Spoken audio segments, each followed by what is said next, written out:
Thank you so much for your ఇప్పుడు నిజంగా మీ dance ఇలా లైవ్ లో చూడాలని మా అందరికీ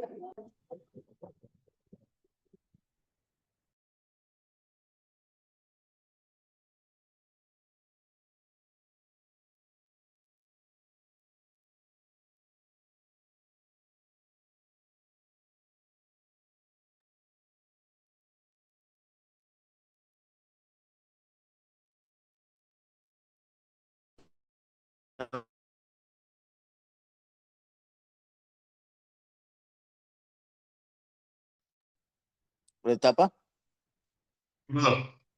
स्टार्ट ओके, आइए प्रार्थना करेंगे।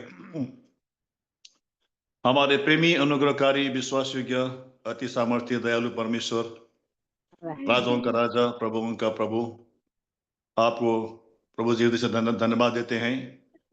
एक और दिन प्रभु जी आपने हमें मंडली की प्रार्थना में इकट्ठा होने के लिए प्रभु जी आपने शामिल होने में सहायता किया।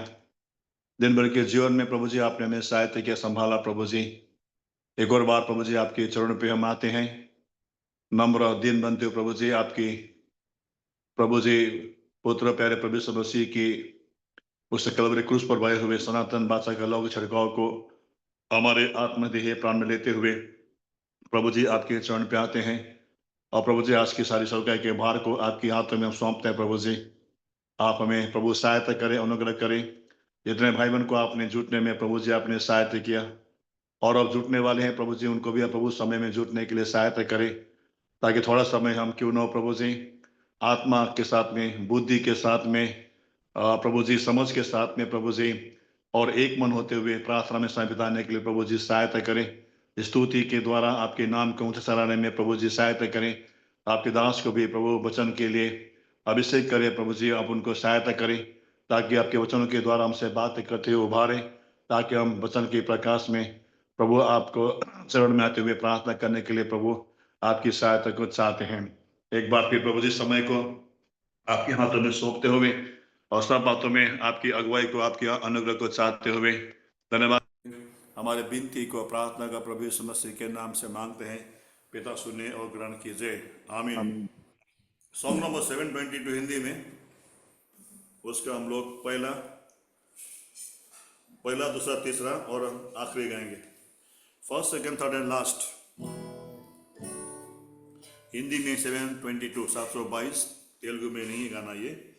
पहला, दूसरा, तीसरा और सातवां नंबर।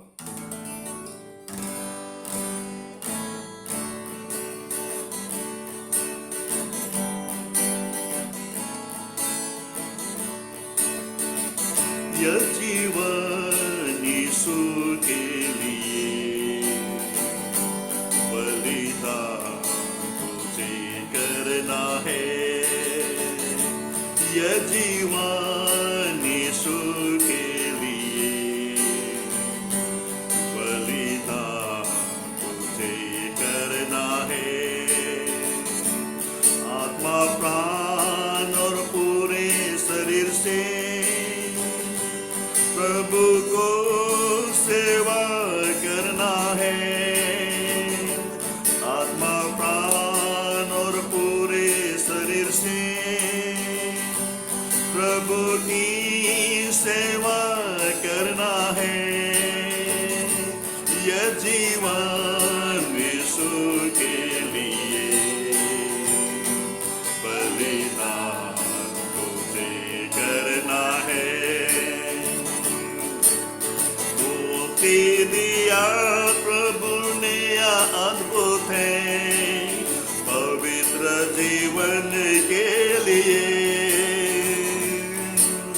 मुक्ति दिया प्रभु ने अद्भुत है पवित्र जीवन के लिए। तेरा शरीर परमेश्वर का मंदिर बना है। तेरा शरीर परमेश्वर का मंदिर बना है। पवित्र उसे रखना है। पवित्र उसे रखना है। यह जीवन यीशु के लिए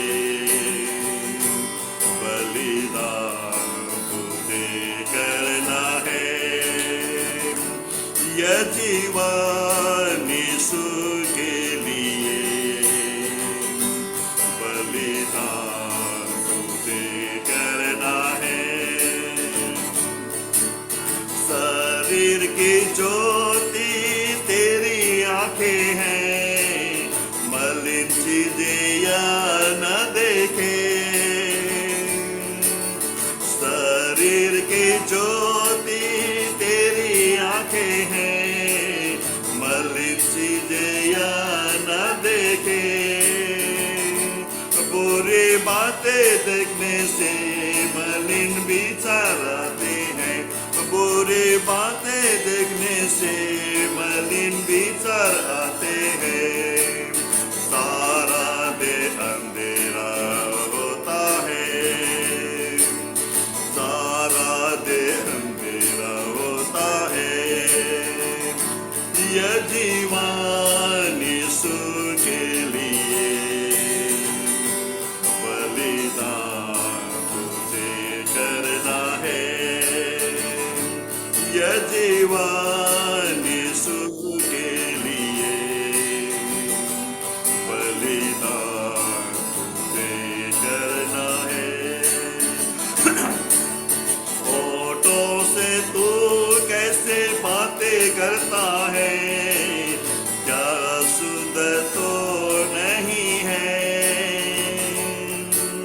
होठों से तू कैसी बातें करता है, क्या शुद्ध तो नहीं है। छोटी जी बड़ी आग को लगा सकती है, छोटी जी बड़ी आग को लगा सकती है।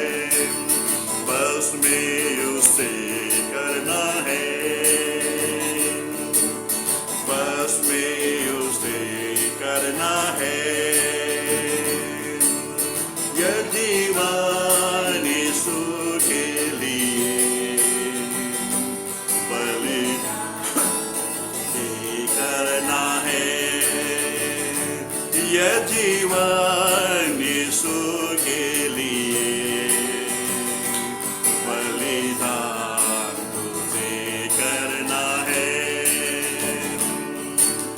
तेरे शरीर का जीवित बलिदान करके प्रभु यीशु को सौंप दे।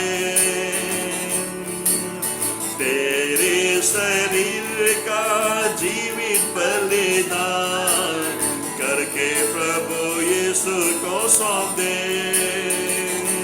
जो पवित्र हो प्रभु को पाता हुआ है, जो पवित्र प्रभु को पाता हुआ है।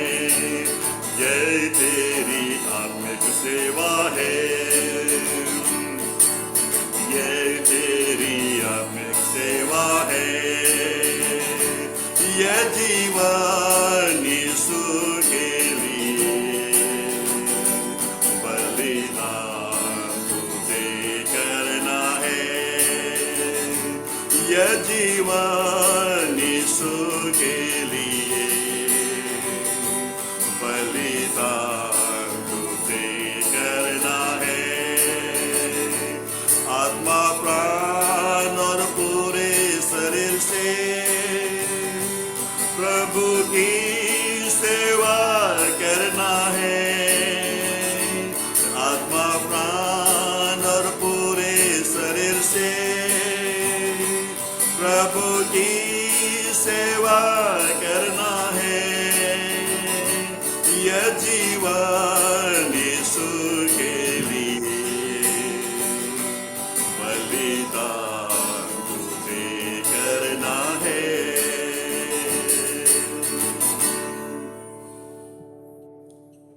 सबों को जय मसीह। भाई फिलिमन हमारे बीच में है, वो वचन की सेवकाई करेंगे। भाई फिलिमन। Praise the Lord.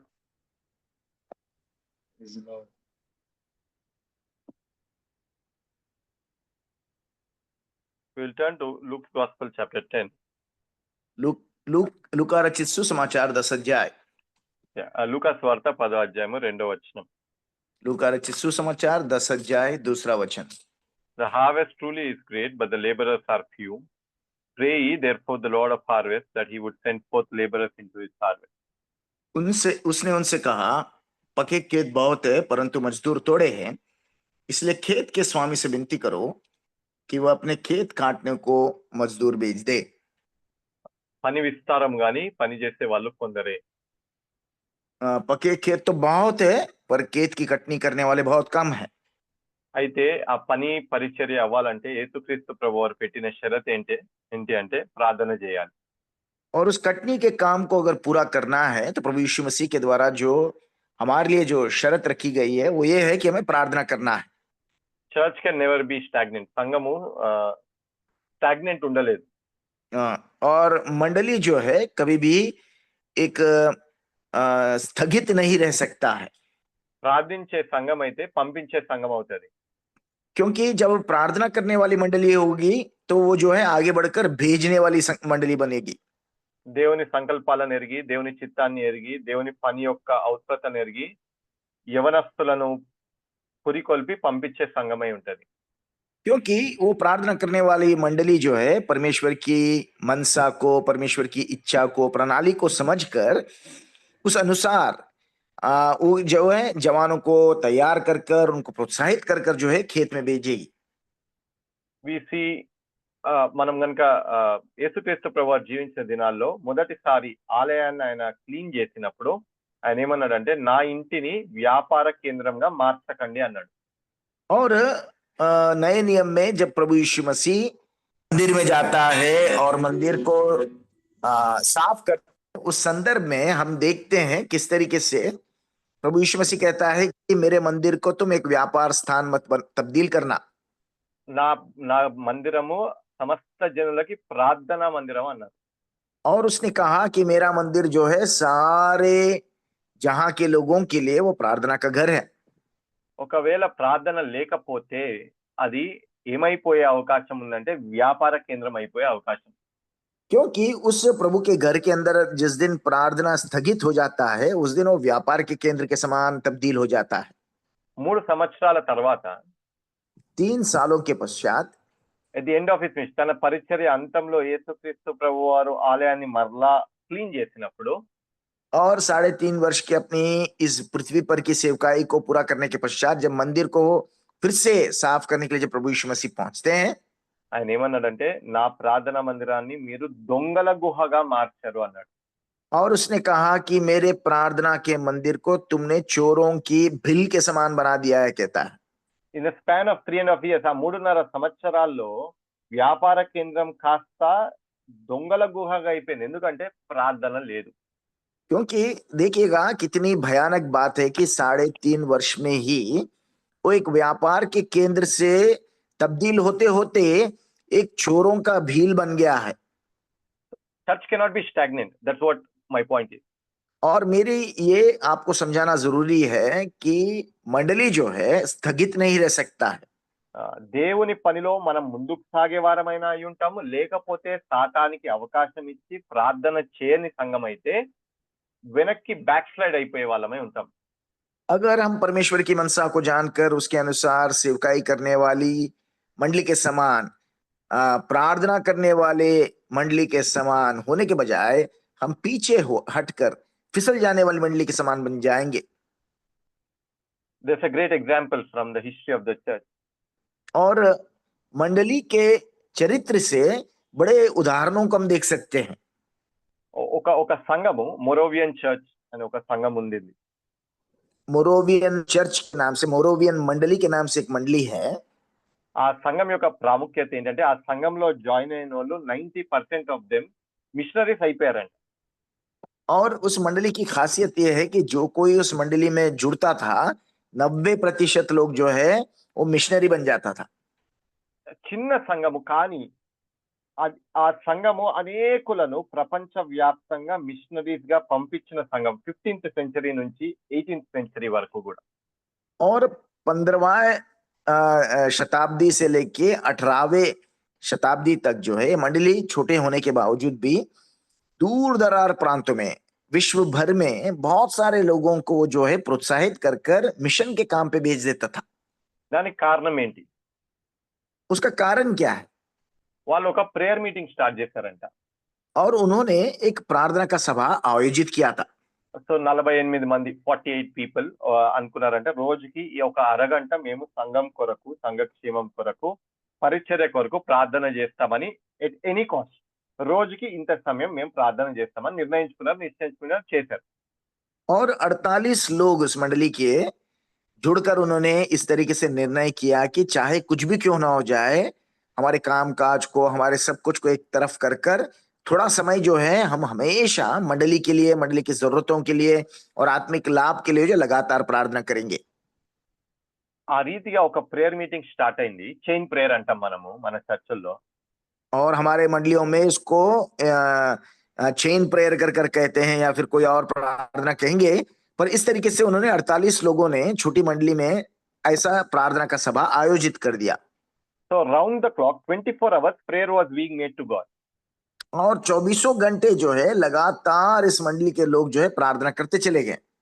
ఆ రీతిగా ప్రార్థన 100 years, a prayer meeting that lasted 100 years or more. You can, it और ఇస్ వెల్ ऐसा कहते డాక్యుమెంటెడ్ హియర్. ऐसा कहते हैं कि चरित्रकार इस विषय को लिख रखे हैं कि 100 वर्ष तक एक साधारण से सोच को प्रार्थना सभा में तब्दील कर कर 100 वर्ष तक जो है लगातार बिना रुके बिना थमे ये प्रार्थना चलता ही चला गया। సంఘంలో ప్రార్థన ఉన్నప్పుడు దేవుడు గొప్ప కార్యాలు జరిగిస్తాడు. मंडली में जब प्रार्थना है तो प्रभु जो है अद्भुत अचंबे काम पूरा करता है। గొప్ప కార్యాలు అంటే నీ నా జీవితాల్లో కాదు, ప్రభు పనిలో. और ये बड़े अचंबे काम मतलब ऐसा नहीं है कि व्यक्तिगत रीति से हम कुछ लाभ पाएंगे, प्रभु के काम में जो है अद्भुत अचंबे काम कर बैठेगा। మనం గనుక there was a book written by Andrew Murray with Christ in the school of prayer. और मसीह के साथ प्रार्थना के पाठशाला के अंदर ऐसा कर कर एंड्रू मुरे भाई ने एक किताब को लिख रखा। ఆ book, a brother in Wales read that book. और वेल्स नामक जगह में एक भाई ने इस एंड्रू मुरे भाई की किताब को उसने पढ़ा। దట్ అంటే ఆ బుక్ చదివి ఆయన ఆశీర్వదింపబడి తన సంఘంలో ఉన్న వాళ్ళకి పంచుకున్నాడంట.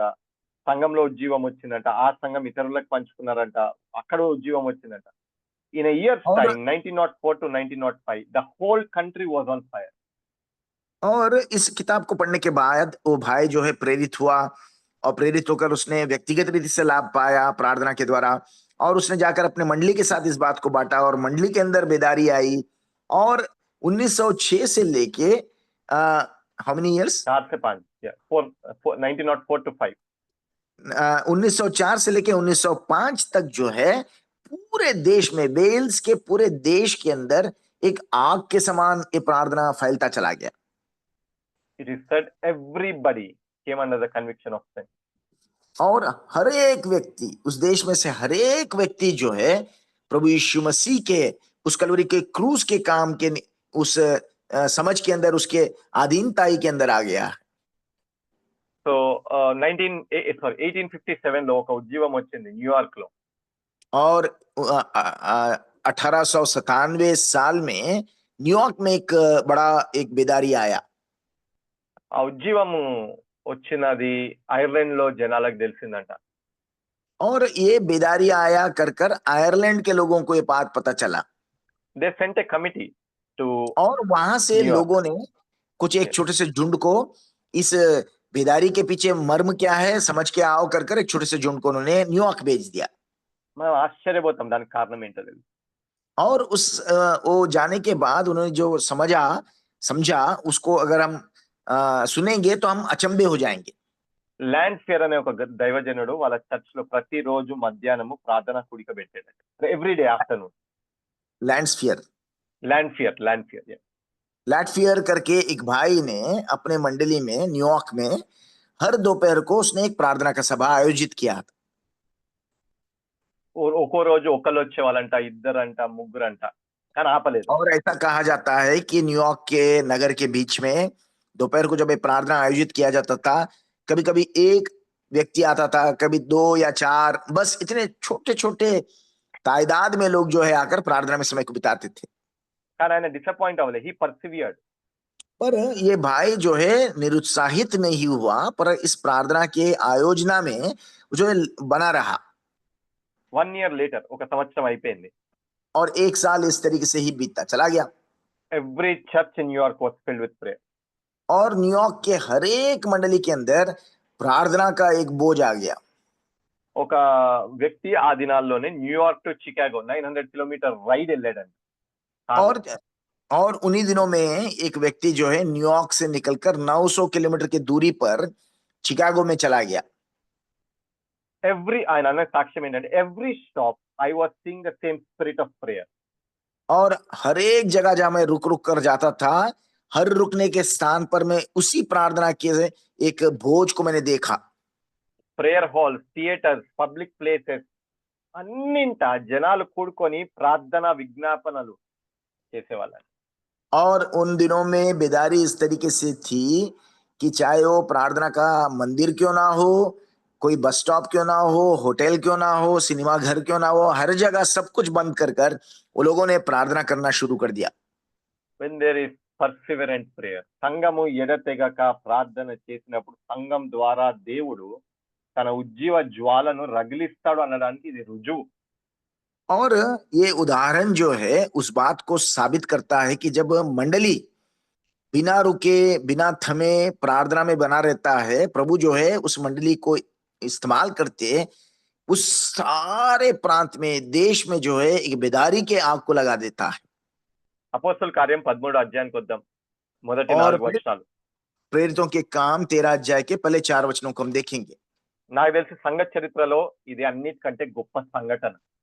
और मंडली के चरित्र में या इतिहास में ये 4 वचनों में, जो पहले 4 वचनों में जो घटना घटी है, वो सर्वोत्तम घटना के समान मैं मानता हूं। ఎందుకంటే దేవుని సంకల్పాలలోకి ఎంటర్ అవ్వడంలో ఈ సంఘము ఎంటర్ అయినంత ఇంకెవరు కాలేదు. क्योंकि परमेश्वर के उस प्रणाली के अंदर प्रवेश करने के विषय में इस मंडली से बेहतर कोई और प्रवेश नहीं कर पाया। ఎందుకంటున్నాను ఆ మాట? क्यों कह रहा हूं इस बात को मैं? ఎందుకంటే యేసుక్రీస్తు ప్రభువు చనిపోయి తిరిగి లేచిన తర్వాత శిష్యులతో స్పష్టంగా చెప్పాడు 3 విషయాలు. మత్తయి और సువార్త प्रभु यीशु 28 मसीह प्रभु यीशु मसीह मारे गए, गाड़े गए और तीसरे दिन जी उठने के बाद चेलों से मिलकर उसने 3 बातें स्पष्टता से कहा है। Matthew 28 verse 18 to 20, Mark 16 verse 15 16, Acts chapter 1 verse 8.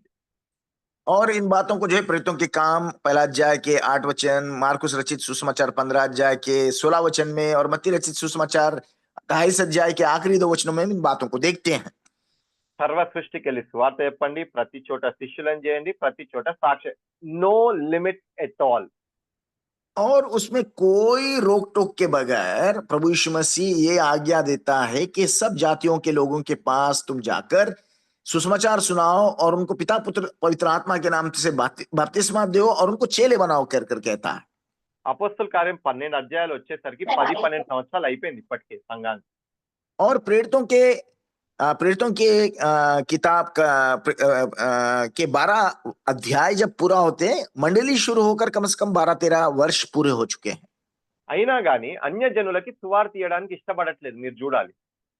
फिर भी अगर आप देखोगे इन 12 अध्यायों के अंदर अन्य जातियों के बीच में जाकर सुसमाचार सुनाने की बोझ जो है किसी के भी मन में उत्पन्न नहीं हुआ, या तो फिर कोई यत्न नहीं कर रहा है।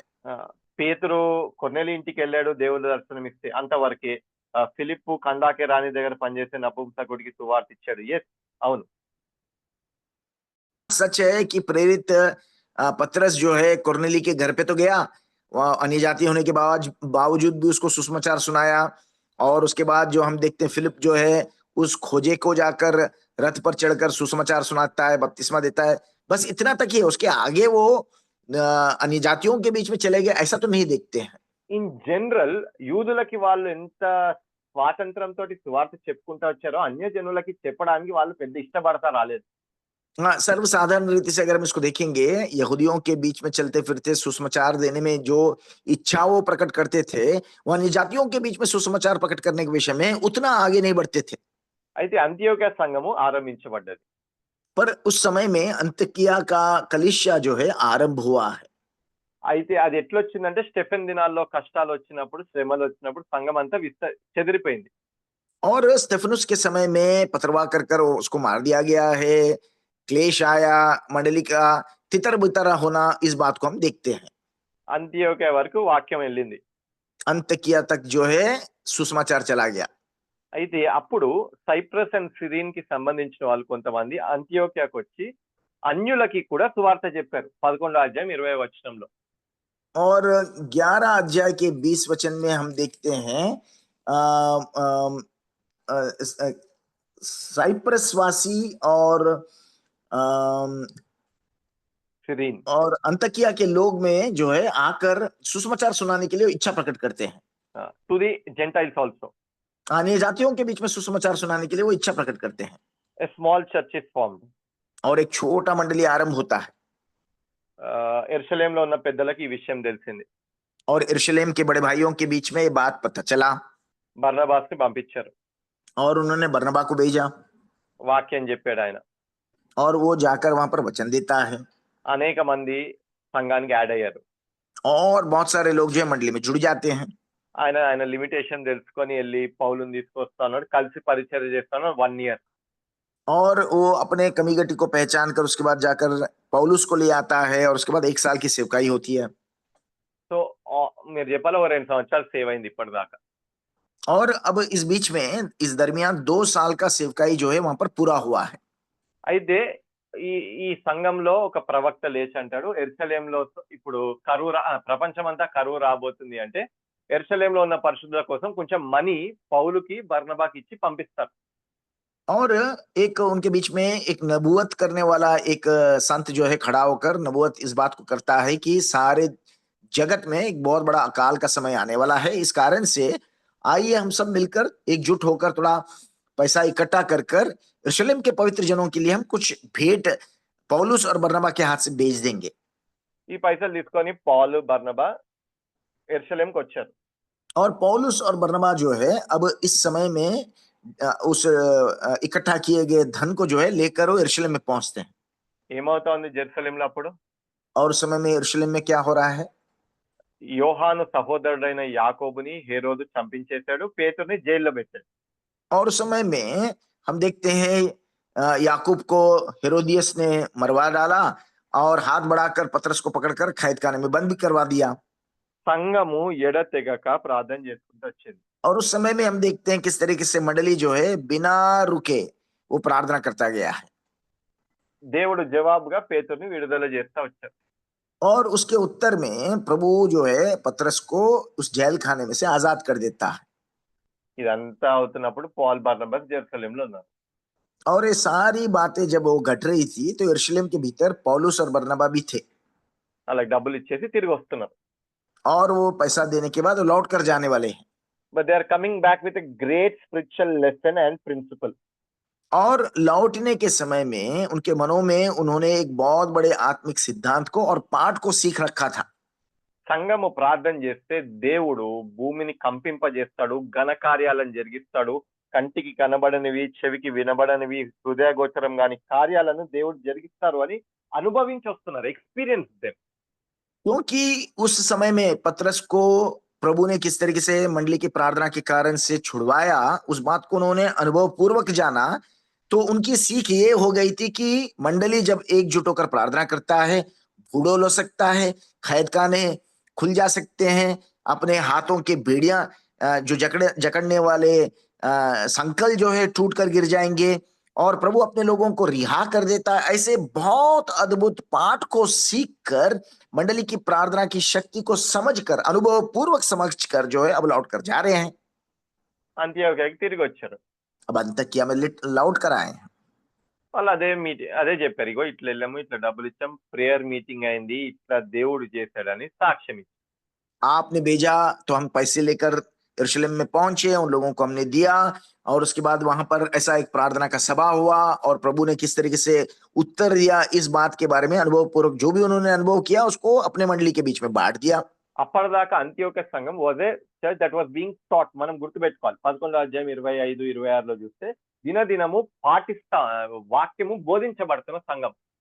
और 11 अध्याय के 25-26 वचन से लेके आगे तुम देखते जाओगे अंतकिया का मंडली जो है वो सिखाए जाने वाले मंडली के समान लगातार बाइबल पठन के बीच में समय को बिताने वाले मंडली के समान दिखाई पड़ता था। They learned another lesson, prayer. अब उन्होंने एक नया अब मंडली के प्रार्थना के विषय में उन्होंने एक नया पाठ सीख लिया। So they arranged a prayer meeting. और इसके बाद उन्होंने एक प्रार्थना का सभा आयोजित किया। ఫాస్టింగ్ ప్రేయర్ మీటింగ్ పెట్టుకోరు. There was no reason behind. అంటే మాకు ఇప్పుడు పేతురుని విడుదల చేయాలి అన్నట్టు no specific reason. They only had a prayer meeting to minister unto the Lord. That is what the scripture says. और वचन इस बात को स्पष्ट करता है कि अंतकिया के पास उपवास के प्रार्थना को या फिर इस तरीके से प्रार्थना का सभा को आयोजित करने के लिए कोई विशेष कारण नहीं था। जैसे कि यरूशलेम के मंडली के अंदर हम पतरस को जेल खाने में देखते हैं, ऐसा कोई इनके पास कोई कारण नहीं था, फिर भी वो प्रभु की सेवकाई करने के लिए उन्होंने इस प्रार्थना का सभा को आयोजित किया है। దేవుడు ఆ యొక్క కూడికలో ఒక నిర్ణయం తీసుకున్నాడు.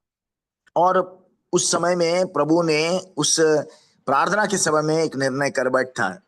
దేవుని పని హెడ్ క్వార్టర్స్ ఇప్పుడు యెరూషలేం కాదు, అంతియోకియా. గుర్తుపెట్టుకోండి. और अब याद रखिएगा, इसके बाद अब परमेश्वर की सेवकाई के लिए जो केंद्र बिंदु यरूशलेम नहीं, अब अंतकिया बन गया है।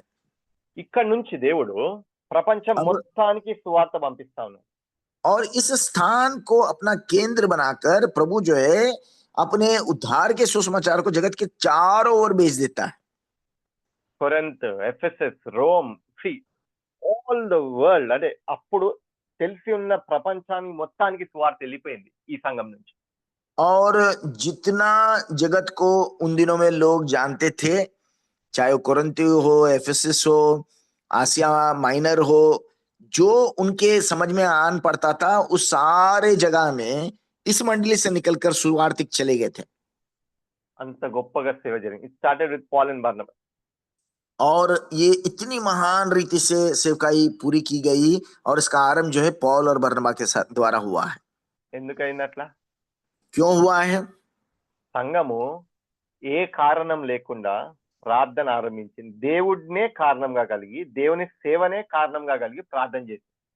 अपने स्वयं का कोई कारण बिना ही उन्होंने इस सेवकाई को आरंभ किया, परमेश्वर को ही अपना उद्देश्य बनाकर उसके संकल्पों को पूरा होने की इच्छा के साथ उन्होंने प्रार्थना को आरंभ किया, इसलिए अद्भुत अचंभे काम हुए हैं।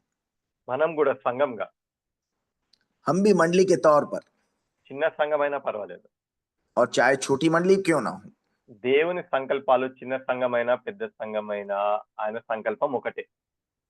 चाहे वो छोटी मंडली क्यों ना हो, बड़ी मंडली क्यों ना हो, परमेश्वर के जो प्रणाली या उसकी इच्छा जो है बदलता नहीं, वो एक समान है। ఒక్క వ్యక్తిని పిలిచినప్పుడు కూడా దేవుని సంకల్పం అదే. అబ్రహాంని పిలిచి ఏమన్నాడు? నువ్వు in the all the families of the earth shall be blessed. छोड़िएगा कि मंडली छोटी बड़ी क्यों ना, इसके बारे में भी चर्चा छोड़िए, वो एक व्यक्ति भी क्यों ना बुला ले। जैसे अब्राहम के विषय में देखिएगा, तेरे द्वारा जगत के सारे परिवार आशीषित होंगे कर कर ऐसा प्रभु ठान लिया था। तो मतलब प्रभु एक व्यक्ति को भी इस्तेमाल कर जो है अपने प्रणाली को पूरा करेगा। ఈ వాక్య భాగంలో మనం తెలుసుకునేది అదే. और इस वचन के भाग के अंदर हम उसी सच्चाई को सीखते हैं। మనం ఎప్పుడైతే నిస్వార్థంగా దేవుని సంకల్పాలను, దేవుని పనిని ఆధారం చేసుకొని ప్రార్థన చేస్తామో, దేవుడు ఈ రీతిగా ఘన కార్యాలను జరిగిస్తాడు సంఘం ద్వారా. निस्वार्थ होकर जब हम प्रभु के महिमा के लिए और इसकी इच्छा की पूर्ति के लिए जब हम पूरे मन के साथ, समर्पण के साथ प्रार्थना करेंगे, प्रभु जो है हमको इस्तेमाल कर कर, चाहे व्यक्तिगत रीति से हो, मंडली की रीति से क्यों ना हो, अपने अद्भुत अचंभे कामों को पूरा करने के लिए इस्तेमाल कर लेगा। There is more satisfaction in a church that sends out missionaries. There is more joy in a church that sends out missionaries than getting all the wealth or all the well-being in the flesh as a church. एक मंडली जो शारीरिक रीति से बहुतायत से बढ़ गया, बहुत सारे लाभ को प्राप्त किया, धन संपत्ति को इकट्ठा कर लिया, उससे भी अधिक संतृप्ति जो है उस मंडली के अंदर है जहां से निकलकर बहुत सारे लोग जो है सुसमाचार की सेवकाई के लिए अपने आप को समर्पित कर देते हैं। Evangelism and church building. हाँ, इसके लिए सुवार्तिक और मंडली की सेवकाई। So that is what Paul and Barnabas did. पौलुस और बरनबा इसी काम को उन्होंने पूरा किया। మన సంఘం నుంచి కూడా దేవుడు కోరుకునేది అదే. हाँ, हमारे मंडलियों में से भी प्रभु यही बात को चाहता है। దేవుడు ఆ రీతిగా అనేక మంది యవనస్తులను లేవనెత్తి తన పనిని ఈ సంఘం ద్వారా చేయించుకోవాలనుకుంటారు. అయితే సంఘం పని ఏంటంటే ప్రార్థన చేయాలి. परमेश्वर जो है बहुत सारे युवाओं को प्रोत्साहित कर कर, युवा ही नहीं, हम में से हर एक को प्रोत्साहित कर कर अपने राज्य के विस्तारीकरण के लिए वो इस्तेमाल करना चाहता है। और उसके लिए मंडली के तौर पर हमें जो है निस्वार्थ होकर उनके लिए हमें प्रार्थना करना है, उस काम के पूर्ति के लिए हमें प्रार्थना करना है। ఆ రీతిగా దేవుని సంకల్పాలను గుర్తించి, బాంబేలో దేవుడు మనల్ని ఎందుకు ఉంచాడు అన్న సంకల్పాన్ని గుర్తించి ఈ సంఘాన్ని దేవుడు ఎందుకు స్థాపించాడు అని గుర్తించి దాని కొరకు ప్రార్థన చేసి ప్రభు కొరకు గొప్ప కార్యములు సంఘం చేయటకు దేవుడు సహాయం చేయాలి. और हमको बॉम्बे में प्रभु ने किस लिए रखा, कौन से प्रणाली को हमारे द्वारा वो पूरा करना चाहता है, बोरीवली की स्थानिक मंडली के द्वारा प्रभु क्या अपनी इच्छा को पूरा करना चाहता है, जवानों को बेचकर किस तरीके से अपने राज्य के विस्तारीकरण के लिए वो इस्तेमाल करना चाहता है, इस बात को समझकर जो है पूरे मन के साथ हमें प्रार्थना करना है. ఆ రీతిగా చేయగలటకు దేవుడు సహాయం చేయాలి. और इस तरीके से प्रार्थना करने के लिए प्रभु हमारी सहायता करें. आइए हम प्रार्थना में प्रवेश करेंगे. जैसे भाई ने हमको बोझ दिया, प्रेरितों के काम से वचन का भाग हमारे बीच में आया, मंडली जो मिल